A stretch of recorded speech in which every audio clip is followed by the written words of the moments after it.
Boss weapons in Elden Ring are always super fun to use because more often or not, those specific weapons will allow us to mimic the moveset of our favourite bosses. And of course, today we're going to be going over the Spear of the Impaler, which is MESSMER'S weapon, which of course allows us to use his crazy moveset to break some of the hardest bosses in the game. So yes, definitely strap yourselves in for this one, guys, because I'm going to be showing you the best build around this weapon so that you too can destroy everything with the power of MESSMER himself. But just before we jump into everything today, I have a very important announcement to make, and that is because today's video is sponsored by Instant Gaming. Instant Gaming is a very reliable source to purchase brand new video games online, whilst also saving you a load of money. And you're probably wondering, well, how are they actually going to be saving me money? Well, that is because they purely deal in digital codes, so they don't have to pay for any distribution, meaning that you don't have to pay towards any distribution, which of course brings the cost down for the actual games. And before you worry about authenticity, all of these product keys and codes that they get are from the sources themselves. So for instance, if you're looking to purchase Shadow of the Erdtree, you'll be purchasing a key that's come directly from Bandai Namco and from software. So not only is it super cheap, but it's also really reliable. And if you want to check out their service for yourself,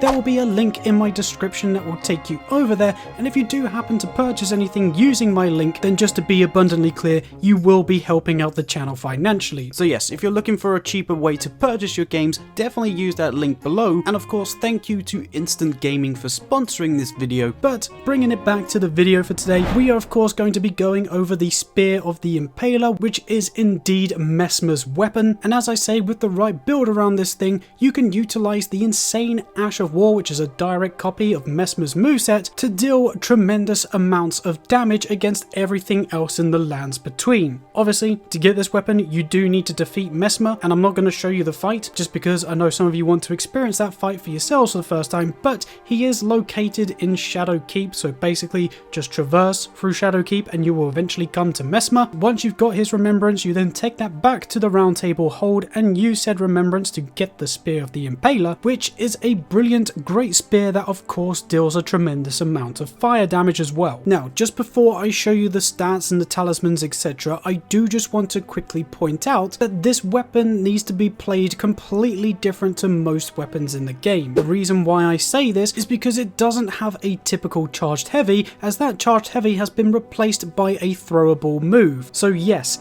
this weapon can be launched across the map to obviously attack your enemies at a relatively decent range, and it still does a considerable amount of damage, being around about 600 to 800 damage depending on the enemy, and also does a lingering fire attack, which again does 2 ticks worth of damage, which can do a total of around about 100 to 150 damage. But because of this, it's actually extremely hard to break your enemy's poises with this weapon, and the only real high amount of stance damage comes from the last 2 phases of the Ash of War, because yes, this whole Ash of War does have 3 phases, where the first will fling fire towards your enemies, which again can deal quite a substantial amount of damage, before you then hurl yourself forward, doing MESSMER'S signature stabbing attacks with that spear, before then pressing the Ash of War button again to plunge into the ground, making spears rise from said ground around you, which again can deal thousands of damage and quite a substantial amount of stance damage. Those 2 final attacks, like I say, are going to be the hardest hitting attacks with this weapon, but depending on the enemy that you're coming up against, i.e. most of the bosses in the game, you can get staggered out of this move, and it does require a lot of good timing and practice to obviously get this full thing off. But the good thing about this weapon, especially in PvP,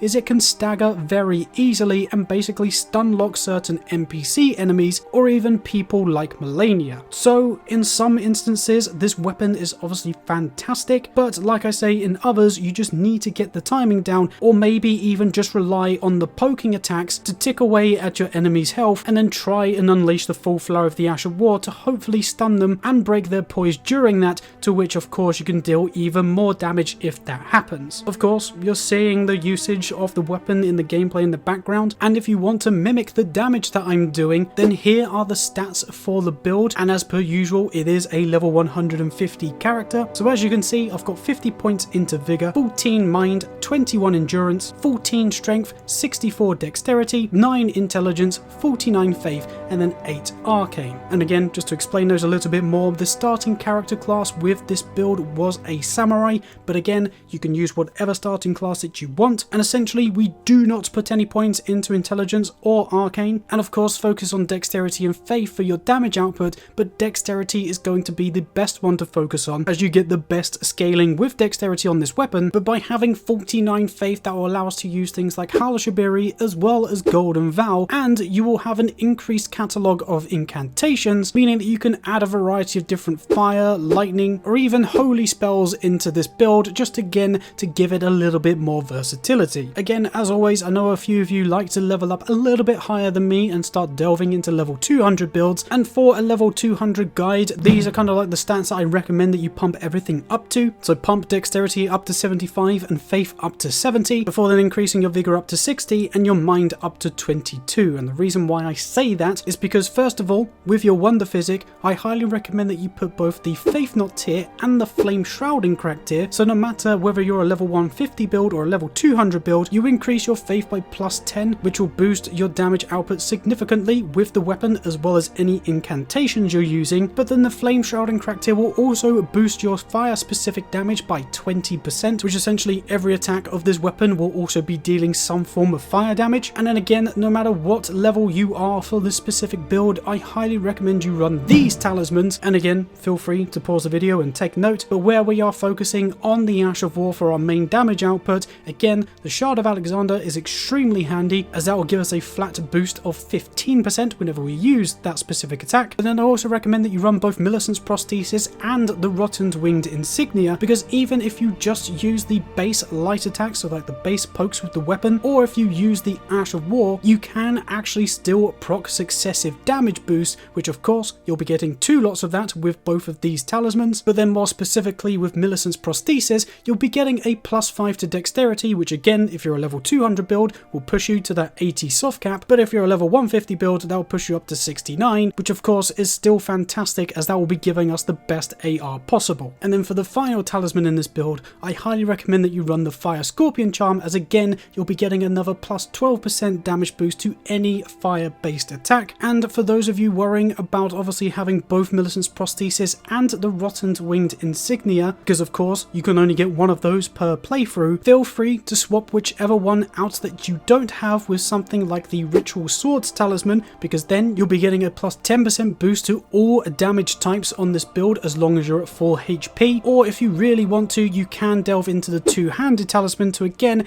give you a plus 15% damage boost whenever you two-hand the weapon. So if you are just relying on the poking attacks, that might actually be a better option for you. But of course, I highly recommend getting both Millicent's Prosthesis and the Rotten Winged Insignia if you can, because that ultimately will give you the best buffs for this weapon. And then with all of these things combined, you will be doing the best possible damage output with the weapon itself. And as I mentioned earlier, where we've got so much faith in the build, you can also run whatever incantations that you want to add to the versatility of this build. So if you want to use things like the Ancient Dragon Lightning Strike just to get rid of the bigger bosses in the game, again, you can use that and it will still be extremely powerful even just with the base faith that we have. But of course, where we've got a lot of fire boosting items in this build, it is probably beneficial to stick with some of the fire incantations. Obviously, there's a bunch of new ones that have been introduced in the DLC, but again, it's entirely up to you whether or not you want to use them. And the other thing that's also entirely up to you is the armor sets that we're wearing, because although I'm using MESSMER'S main chest piece as well as the Great Helm and Scaled Greaves and Gauntlets, that was just purely enough to give me over 51 poise as well as giving me somewhat of a decent damage negation.